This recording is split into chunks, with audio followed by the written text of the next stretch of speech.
Bonjour à tous et bienvenue autour de votre grande table. Quels sont les ressorts du rire aujourd'hui ? Sur quelles affinités rit-on ? Fonctionne-t-on ? Ce que le rire dit de nous et comment il nous distingue ? Pas aussi universel qu'il en a l'air.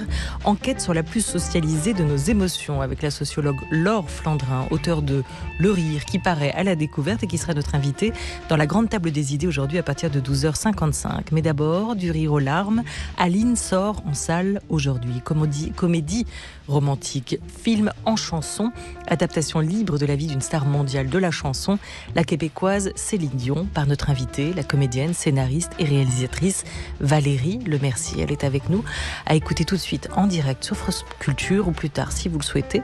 Vous pouvez retrouver cet entretien sur le fil de vos podcasts en nous rejoignant pour la grande table.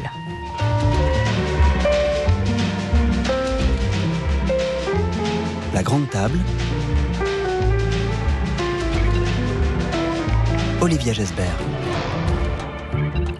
César de la meilleure actrice pour son rôle dans Les Visiteurs, puis dans Fauteuil d'orchestre, 3 Molières pour ses one-man shows. Elle a grandi sur scène avec Jean-Michel Ribes, joué pour Louis Malle, Valérie Donzelli, Bruno Podalides, Étienne Chatiliez. Artiste complète, elle danse, chante, joue et met en scène. Mais Valérie Lemercier, c'est d'abord un phrasé, celui un peu guindé de Lady Pallas, de Marie-Francine, aussi aristocrate française ou grande bourgeoise sur le retour, qu'elle abandonne ici pour une gouaille toute québécoise, Aline. Le film sort en salle mercredi prochain, bande-annonce. Si jamais un jour ton vieux bouc qui passe par-dessus la barrière, il voudrait que sa petite biquette ait continue de rendre le monde heureux, mais qu'à poursuivre ce qu'on a bâti tous les deux ensemble.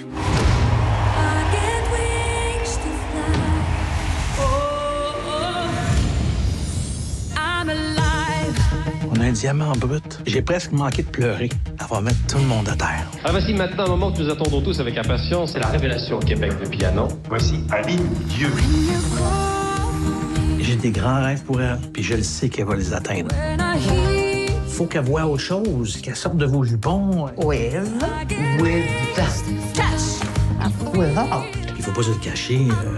Question d'audition, il y a quand même un petit trafic à effectuer. Je m'inventerai reine pour que tu Allô? me tiennes. Je me ferai nouvelle pour que le feu reprenne. Faut que tu guérisses. Je suis pas malade, maman. Je tombe en amour. Puis je suis sûre que lui, c'est pareil. Vous avez pas compris que pour ma petite princesse, c'est un prince qu'il lui faut? Pas un vieux pruneau bronzé qui a 3 fois son poids, 2 fois et demi son âge et qui est 2 fois divorcé. Une. Il y a beau avoir le monde entier dans la salle, c'est pour lui que je chante, maman. Ooh, let's talk about love. Let's talk about us. Let's talk about life. Let's talk about trust. Let's talk about Bonjour Valérie Lemercier. Bonjour, merci d'être avec nous. Incarner un personnage, qu'il soit un personnage de fiction totale ou un personnage se rapprochant d'une personne existant vraiment, ça passe par quoi pour vous ? Est-ce que ça passe d'abord par la voix ? Ça passe au cinéma, ça passe par le costume, ça passe par l'aspect physique, les contours, les formes. Ce qui était amusant dans ce cas-là, c'est que comme je la joue à tous les âges, mon corps changeait de forme chaque demi-journée. Il y avait des matins où j'avais 10 ans et des après-midi où j'avais 46 ans. Le lendemain matin, j'avais 18 ans. Et donc, ça passe au cinéma, c'est plutôt par le costume. Et mes personnages sur scène, c'est la voix. Ça commence toujours par une voix. Et c'est cette voix-là, après, qui me fait écrire le texte. Et comme j'ai pas de costume, enfin, je ne suis pas nue sur scène, mais je veux dire, j'ai un seul costume pour tous les jouer. C'est complètement différent. C'est la voix qui me guide. C'est les voix particulières, certaines même que j'entends une fois, 1 heure, et ça me suffit pour faire un personnage. Quand les voix sont drôles, faciles à faire, parce que c'est pas. Je pense qu'une même personne peut pas faire 600 voix. C'est d'ailleurs pour ça que dans mes spectacles, il y a des personnages, même si ce ne sont plus les mêmes textes, mais quand je joue une enfant, j'en ai joué dans tous mes spectacles par exemple, elle change de texte d'un spectacle à l'autre, mais il y a des personnages que j'aime retrouver et de parler d'autres choses, mais parce qu'on n'a pas tant de voix que ça en magasin, je crois.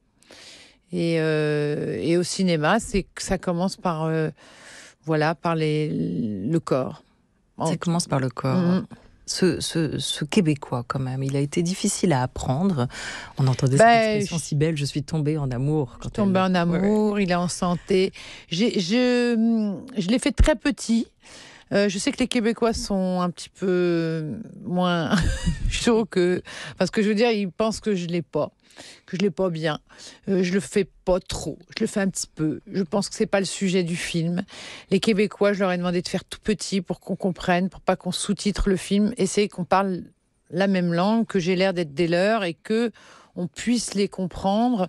Sinon, sous-titrer des films comme ça, je trouve ça compliqué. Donc, on a fait un pas l'un vers l'autre pour l'accent. Et je pense que si je le tournais aujourd'hui, je l'aurais mieux. J'ai pas tant travaillé que ça à l'accent. Je pensais que ce serait plus facile. C'est très difficile. Tous les gens qui s'essaient me font des renés que je connais même pas, que j'ai jamais entendu. Si j'avais pris 40 comédiens français pour faire ce film, ça aurait été un festival de un Lololand terrible qui aurait été indigeste. Donc heureusement qu'ils sont tous québécois parce que au moins on croit qu'ils le sont. Parce que c'est pas si simple. Et voilà, ce que je veux dire, c'est qu'être québécois n'est pas que de l'accent. C'est pas qu'un accent, c'est vraiment une langue. Hein. C'est une langue, c'est un état d'esprit, c'est une façon d'être, c'est un côté très très premier degré que j'adore parce que le film est très premier degré et on se dit les choses et les choses se disent et les choses circulent. Nous avons en France un côté où les choses sont sous-entendues, où il y a des petites choses qu'on dit pas et là on dit tout, on dit qu'on s'aime, on dit, enfin je veux dire il y a un côté très que je trouve assez agréable, de très cash, quoi, très franc. Très brut de décoffrage et très sincère en même temps. Ouais. Très chaleureux, c'est ce qu'on retrouve très, aussi. Très chaleureux. Et il y a un sport national, c'est Denise Bombardier qui dit ça dans son discours amoureux du Québec, mais il y a un sport national qui consiste à se moquer de son mari publiquement, ce que Céline fait souvent, et c'est avec beaucoup de bienveillance. Mais il y a un truc comme ça. Quand ils se reçoivent, quand Guy Claude, alias René, enfin quand Guy Claude, le futur mari, vient dans la famille Dieu pour la première fois, on le chambre, on s'en moque, mais on rigole beaucoup. En fait, il y a un truc comme ça, très familial, où on s'amuse beaucoup en famille, on chante en famille, on joue tous d'un instrument, et la chanson, c'est la culture au Québec. C'est vraiment quelque chose de très important. Alors, vous racontiez ces différents corps que vous avez dû adopter parce que vous avez retracé presque 40 ans de la vie de cette femme, Aline, qui est de 5 à 50 ans. Inspirée de la vie, donc très franchement inspirée ou adaptée de la vie de Céline Dion, star de la chanson, de son histoire d'amour aussi avec son producteur, René, Guy Claude, dans le film. Et le film fonctionne par ellipse, mais il y a tous ces temps-là, vous commencez vraiment, quand elle est repérée, avec cette cassette que sa mère et son frère envoient au producteur avec sa voix et ses premiers pas dans la chanson. Aujourd'hui, Céline Dion, Valérie Lemercier, après vous être inspirée de Lady Di dans Palais Royal, sorti en 2005, c'est une autre trajectoire fulgurante. Ce sont deux trajectoires fulgurantes. Qu'est-ce qu'elles ont en commun, ces deux femmes ? C'est qu'elles sont ultra célèbres, elles sont vues, photographiées, elles sont scrutées en permanence. Ce qui m'intéresse, c'est toujours l'intimité, et l'intimité surtout de choses très vues, très connues. Donc dans Palais Royal, j'aimais bien savoir ce qui se dit dans les carrosses, j'aime bien savoir ce qui se dit au balcon quand on se parle. Enfin voilà, la vie privée de gens qui sont pas privés, qui n'ont pas de vie privée du tout. Et dans le cas de Céline, c'est encore différent parce que elle, d'elle-même, a rendu sa vie publique. Elle a, dès le début, montré sa famille. Dès le début, les émissions de télé se faisaient avec les 14 enfants. Elle a montré ses maisons. Elle a expliqué ses difficultés à avoir des enfants. Elle a expliqué comment elle avait fait pour les faire. Ce que je veux dire, c'est qu'elle s'est confiée. Elle dit elle-même qu'elle est un livre ouvert. Et elle dit aussi que, de toute façon, ce qu'elle donne pas, on le lui vole. Donc, on parle de quelqu'un qui s'est beaucoup offert, qui a beaucoup parlé et qui s'est beaucoup confié, qui a beaucoup donné à son public. Et là, pour moi, il y avait encore un mystère, il y avait encore des choses. De toute façon, ce destin est très cinématographique. Tout est fou dans cette histoire. C'est quand même une famille où il y avait pas à manger pour tout le monde et elle termine à se perdre dans sa maison trop grande. C'est démesuré. C'est un père qui voulait pas d'enfants et qui en a 14. C'est une mère qui voulait bien 13 enfants mais qui voulait pas du dernier. Donc ce lien est indéfectible entre la mère et la fille, c'est que la fille remercie tous les jours sa mère de l'avoir mise au monde quand même, et la mère fait beaucoup plus que pour les autres enfants parce qu'elle veut rattraper quelque chose qu'elle a failli perdre. Donc ça, c'est capital dans leur parcours à elles deux, c'est très fusionnel. Il y a cet amour-là qui a été pas, on le sait pas, mais très compliqué à se faire et encore plus à se dire parce que il y avait des craintes de toutes parts que ça abîme sa carrière, que ça, voilà, alors qu'ils ont fait ça à deux. Enfin voilà, il y a plein de choses intéressantes. Le fait qu'elle ait jamais mis un orteil dehors pendant 14 ans en chantant à Las Vegas, j'ai trouvé ça fou. Il y a plein de choses folles dans ce destin. Oui, parce qu'elle est en même temps hyper protégée, hyper entourée. Oui. On entend dans la bande-annonce, Valérie Lemercier, cette idée du diamant brut. Quand on la découvre, elle est un diamant brut qui va être taillé, ciselé aussi par la suite. Les derniers mots du film, c'est « Je suis une femme ordinaire ». Et là encore, on pense à Lady Di, c'est-à-dire deux jeunes filles un peu mal dégrossies qui tout à coup vont rencontrer leur destin. Est-ce qu'à un moment, vous pensez qu'il lui a échappé ce destin ? Ou est-ce qu'elle a toujours gardé la main sur sa vie ? Je pense qu'elle sait tout à fait ce qu'elle fait, qu'elle est très intelligente et qu'elle est très ambitieuse et que ça n'est pas une poupée manipulée par son mari. Comme simplement, ils se sont... Vous savez, quand elle est arrivée dans sa vie à lui, il n'avait plus rien, plus d'artiste, il voulait changer de métier, mais il a cru en cette voix, en cette fille, et il lui a, pour la première fois, je pense que quelqu'un lui a parlé comme à une adulte, sans l'infantiliser, sans la... Voilà, et ça a marché. C'est la volonté de ces trois personnes principales qui ont fait cette grande carrière. Et il était visionnaire. Il lui a fait chanter des chansons qu'elle voulait pas chanter et il avait raison. Il l'a su alors qu'elle était en pleine gloire, qu'il fallait s'arrêter pendant 2 ans pour changer de corps, justement, pour devenir une femme hors des caméras, pour apprendre l'anglais, pour se refaire faire les dents, voilà, c'est une chose à 3 qui a été faite là. Donc, mais je pense qu'elle garde un certain mystère et que même si elle donne beaucoup, c'est aussi peut-être pour mieux se protéger et il faut qu'elle se protège. Et on l'a tellement protégée. Elle est quelque part, beaucoup d'artistes auraient aimé avoir un René à leur côté parce qu'elle n'est pas tombée dans plein de choses. Comme la vie d'artiste, surtout à ce niveau-là, c'est un tel choc de chaud et de froid et de choses merveilleuses et de choses plus difficiles et de devoir fournir, de devoir que son corps soit toujours et sa voix toujours en forme. Enfin, il y a un truc comme ça. Voilà, elle a été protégée de beaucoup de choses par lui et l'amour maternel, l'amour fraternel qu'elle a reçu, ça a beaucoup aidé à ce qu'elle soit cette femme ordinaire dont vous parlez. Et qu'elle a donné, elle a redonné ensuite, parce que vous montrez aussi l'amour qu'elle a pour ses enfants. Bah oui, c'est une mère. Et elle s'est battue pour les avoir. Valérie Lemercier, Aline, ce film, vous dites que c'est plus une fable qu'un biopic et surtout pas une parodie. Peut-être on pourrait en parler comme d'un exercice d'admiration de votre part et ainsi reprendre les mots d'un ami, d'un homme qui vous a fait chanter, le musicien et producteur Bertrand Burgala. Une grande partie de mon énergie, elle tourne autour du fait que j'essaie quand même de faire quelque chose qui ne puisse pas avoir été fait exactement de la même manière auparavant. Et pour moi, ça passe justement aussi par des exercices d'admiration et par le fait de ne jamais masquer ces influences, ces admirations, parce que il me semble que c'est le seul moyen de s'en affranchir, de s'en délivrer. Et s'il y a une chose que je reproche à l'époque actuelle, c'est justement d'être régressive. Elle est d'autant plus régressive que ces admirations et ces influences ne sont jamais évoquées directement. On cite ce qu'il est de bon ton de citer tel ou tel artiste. Mais les vraies influences des artistes, elles sont rarement évoquées. Et c'est dommage pour eux parce que du coup on est prisonnier de cette espèce de copie un peu servile. Et je trouve que voilà, la première étape pour se délivrer du poids comme ça du passé, c'est d'abord quand même d'exprimer sa reconnaissance envers ceux qui nous ont précédés. À qui avez-vous cherché à dire « je vous admire » avec ce film que vous avez réalisé ici, Valérie Lemercier ? À Céline. Le film lui est dédié, donc à elle, à sa famille, à lui, je suis très touchée par ce que vient de dire Bertrand, parce que je pense qu'il faut savoir dire qu'on aime, et c'est pas honteux, et c'est pas ce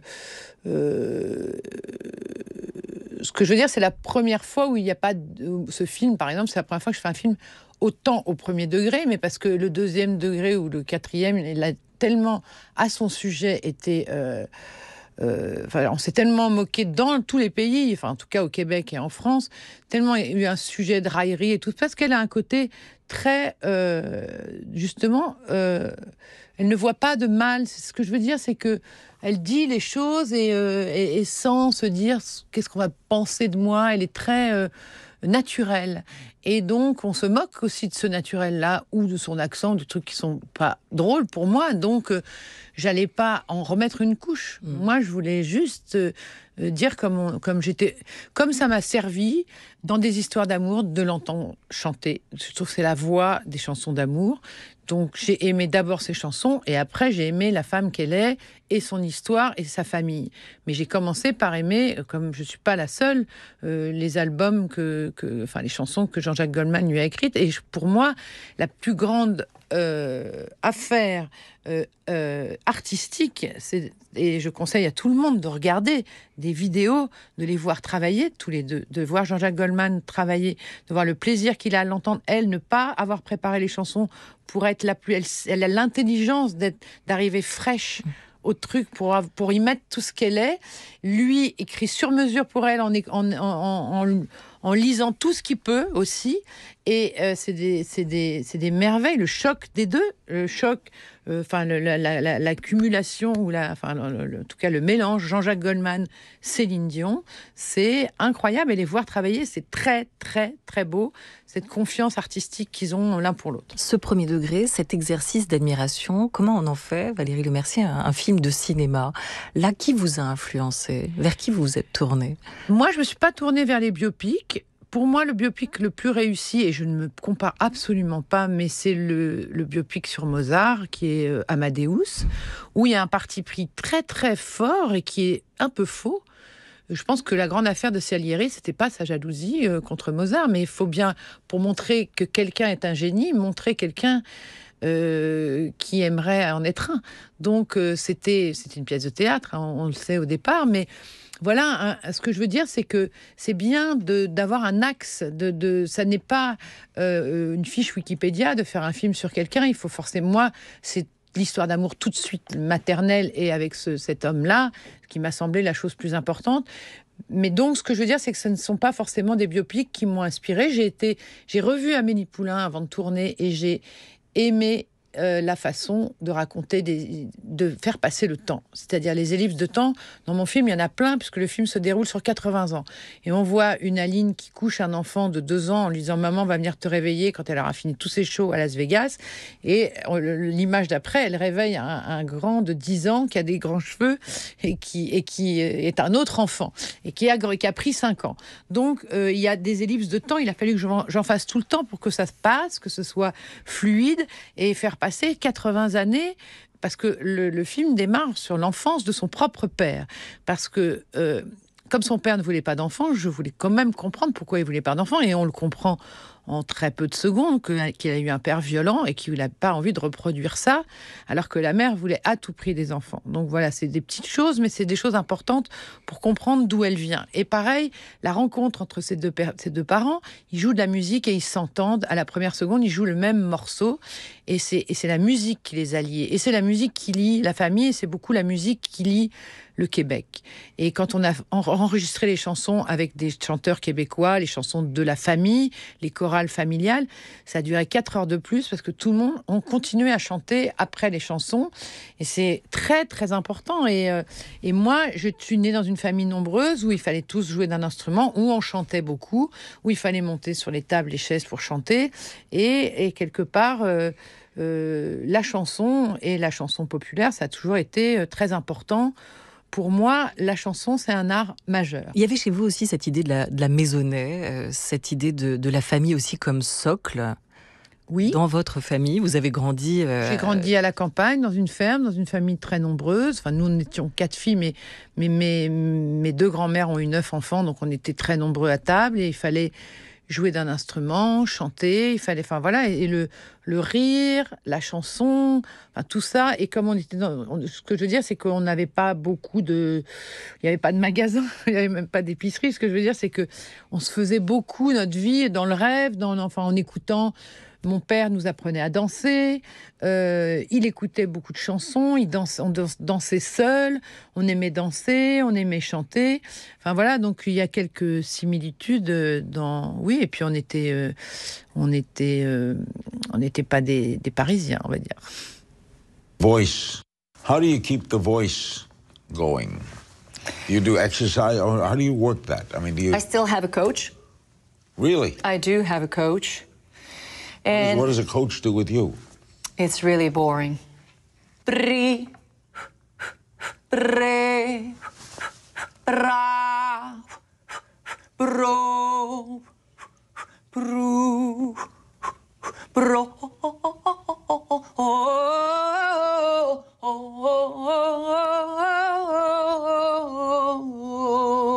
It's very boring. C'est not boring. C'est toujours intéressant. Quand Céline Dion Je l'adore la voir faire ses vocalises. C'était à la télévision avec cet animateur à bretelles. Larry King. Larry King, voilà, c'est ça. Elle fait des vocalises. C'est une bosseuse énorme, Céline Dion. Est-ce que c'est aussi ça qui vous rassemble ? J'aime travailler, ça c'est vrai. Peut-être je me noie dans le travail, mais j'aime beaucoup mon métier. Il m'a procuré mes premières joies. Je m'y sens bien. J'aime fréquenter les acteurs. C'est des gens qui font le même métier que moi et j'ai l'impression qu'on a des choses à se dire. C'est pour ça que j'ai adoré tellement ces acteurs québécois, qui sont tous québécois, qui jouent dans le film. Mais je me sens bien parmi les acteurs. Et au milieu d'un public. C'est aussi ce que dit Michel Simon, un comédien que vous aimez beaucoup, qui parle du plaisir de se retrouver face au public, que toutes les joies de son existence, il les a trouvées là, et qui avoue même un côté un peu cabot dans sa manière d'être ou de faire, mais qui a besoin de ce contact. Pourquoi ? Et moi, j'ai grandi dans les spectacles qu'on nous montrait dans les années 75-80, c'était que des spectacles où les gens n'avaient pas envie de faire de l'effet. Ils arrivaient en vieille blouse par le fond de la salle et ils disaient « où est-ce que je suis ? Je fais le ménage ici ». Je trouvais ça aberrant, alors que moi, je ne sais même pas comment ces artistes sont parvenus à même. Moi, j'écoutais Mistinguett, Joséphine Baker, qui arrivaient avec des plumes par la salle, je veux dire par la scène, et puis qui faisait de l'effet. Et ce que j'aime chez Céline, c'est qu'elle fait de l'effet, on vient l'écouter, mais on vient aussi, elle nous fait rire, elle a des belles robes, elle a des belles chaussures. J'aime ça, et je vois pas pourquoi on aurait honte de faire de l'effet, d'aimer ce qui brille. Et c'est ça que j'aime chez Céline aussi, c'est qu'elle assume complètement. Quand on était petit, qu'on se présentait pour être conseiller, délégué de classe, fallait pas voter pour soi. Et elle, à 12 ans, elle dit « je veux être une star internationale ». Et elle l'est devenue.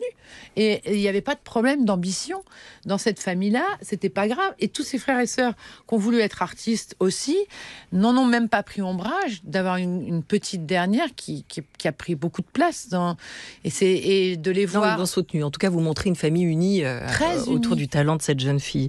Montrez que derrière les stades qu'elle remplit, les millions de disques qu'elle a pu vendre, les concerts comme des shows grandioses, que derrière le kitsch de sa demeure en marbre et or, sa demeure américaine, derrière ses tenues folles, montrer son humour, sa générosité, c'est le cadeau apparemment que vous vouliez aussi lui faire. On parlait d'exercice d'admiration tout à l'heure, comme un je vous ai compris aussi. Céline Dion, est-ce qu'elle a vu ce film ? Est-ce qu'elle a autorisé son tournage ? Est-ce qu'elle a... Alors, dès qu'on a terminé avec Brigitte d'écrire le scénario, je l'ai donné à sa manageuse en main propre. Je suis allée lui donner. Je tenais absolument on m'a dit c'est elle qu'il faut contacter, donc je lui ai donné. Elle l'a lu dans l'avion pour rejoindre Céline à Vegas et elle m'a dit je vois comme vous l'aimez. Elle a vu le ton du film, elle a vu que c'était pas loin de là une moquerie pour elle. Enfin bon voilà. Mais elle avait la possibilité, elle a préféré ne pas le lire. Elle n'a pas voulu voir les acteurs qui jouaient les rôles, enfin les voir en photo. Je veux dire, elle s'est tenue comme c'est toujours tenu. René et Céline ont toujours laissé les gens. Il y a eu un autre film qui a été fait en 98 sur elle, qui s'appelle Céline, un téléfilm américain. Ils ont toujours laissé faire les choses. Et puis là, en ce moment, je pense qu'elle a d'autres chats à fouetter que de voir ce film, puisqu'elle est pas en santé, comme on dit au Québec, mais elle a annulé ses shows à Vegas. Et voilà, j'espère, et je pense à elle, parce que j'espère qu'elle va se rétablir. Elle n'a pas dit oui, mais elle n'a pas dit non, en tout cas. Non, elle n'a pas dit non. Et j'espère qu'elle le verra. Ouais. Mais je comprends, si j'étais elle, est-ce que je me précipiterais pour aller voir des personnages qui ne sont plus dans sa vie, enfin qui ne sont plus en tout cas physiquement là. Ça parle de ça aussi. Et depuis le tournage, sa mère n'est plus là non plus. Donc je veux dire, c'est pas forcément simple. La voix, en tout cas, juste à préciser, n'est pas la sienne, c'est celle de Victoria Sio, chanteuse française. Oui. Ouais. Chanteuse française, je crois, dont la tessiture et la puissance vocale sont assez proches de celles de Céline Dion pour qu'on n'y voit que du feu. Aline, ça vous a permis ce pas de côté par rapport à Céline, c'est le décalage qui a autorisé la transgression, le rire, parce qu'il y a du rire quand même, Valérie Le Mercier. Et c'est un bon rire. Le rire, c'est toujours bon. Après, ça n'est pas. Il y a du rire. On peut rire de choses très méchantes, et ça m'arrive. Mais là, en l'occurrence, on rit. Ce rire n'est pas méchant. Il n'est pas du foutage de gueule. C'est des situations qui sont drôles. Et c'est le premier degré qui est drôle. Et c'est le décalage entre ce qu'elle a été, ce qu'elle est devenue. C'est plein de choses. Et elle-même est très drôle. Quand on la voit, c'est toujours drôle. Elle fait de tout un show. C'est-à-dire que quand elle raconte des choses, même quand elle raconte parfois le malaise qu'a eu son mari, etc., elle en fait un show. Elle le switch, elle le rend du spectacle. Et elle a ça qu'elle a pour nous, c'est de rendre tout spectaculaire et c'est toujours intéressant, que ce soit dans n'importe quelle langue et à n'importe quel âge, une interview de Céline, c'est toujours drôle. C'est toujours intéressant, moi je trouve. Et vous la rendez comme telle. Merci mille fois à vous, Valérie Le Mercier, d'être venue nous parler de Céline Dion, un peu, et de Aline, beaucoup. Ouais. Votre film qui sort en salle jeudi prochain. Mercredi. Ouais. Ah, mais j'y arriverai jamais, en fait. En fait, on est jeudi. Les films sortent le mercredi. Les films sortent le mercredi. Non, mais ça, mais ils seront là le jeudi encore. Puis le vendredi, puis le samedi, puis le dimanche. Ouais. Bon, alors, on va les voir mercredi ou jeudi, en fait. Voilà. Ça. Mais en tout cas, ça sort en salle mercredi prochain. Et ça s'appelle Aline. Et c'est signé de vous. Et c'est avec vous, notamment aussi, Valérie Le Mercier. Merci beaucoup, beaucoup, beaucoup. Merci.